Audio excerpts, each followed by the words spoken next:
High traders, welcome to stock market with Rashmi channel. आज आहे 16 जून 2025 आणि 17 जून 2025चा जो गोल्डचा ग्राफ किंवा कॅन्डल पॅटर्न फॉर्म होणार आहे that is going to define the real direction of a gold commodity. का मी असं म्हणते, कारण आपण ऑलरेडी डिस्कस केलं होतं की लास्ट टाईम गोल्डने जी प्राइस ॲक्शन फॉर्म केली होती सेम प्राइस ॲक्शन गोल्डने यावेळेला फॉर्म केली आहे. त्यामुळे लास्ट टाईम आपल्याला ब्रेकआउट मिळाल्यावर गोल्डने जी अपसाईडची रॅली दिली, तर आताही देर आर चान्सेस की gold will give a good अपसाईडची रॅली. ब्रेकआउट मिळाल्यानंतर गोल्ड किंवा कुठलाही स्टॉक किंवा कुठलीही इंडेक्स आपल्याला रिट्रेस्टमेंटची फेज देते. ही बेरिश कॅन्डल तेच इकडे इंडिकेट करते.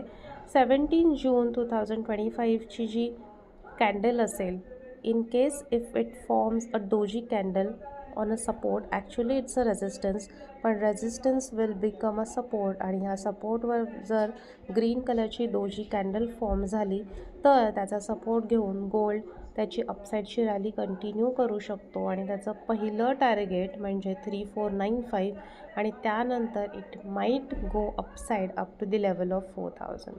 सो इंटरनॅशनल मार्केटच्या गोल्डच्या कमोडिटीबद्दल तुमचं काय मत आहे किंवा ते कसं इंडियन स्टॉक मार्केटमध्ये रेसिप्रोकेट करेल त्याबद्दल तुमचं काय प्रेडिक्शन आहे मला कमेंटमध्ये नक्की कळवा. आणि अशाच नवनवीन व्हिडिओसाठी चॅनलला लाईक आणि सबस्क्राईब करायला विसरू नका. Thank you for watching.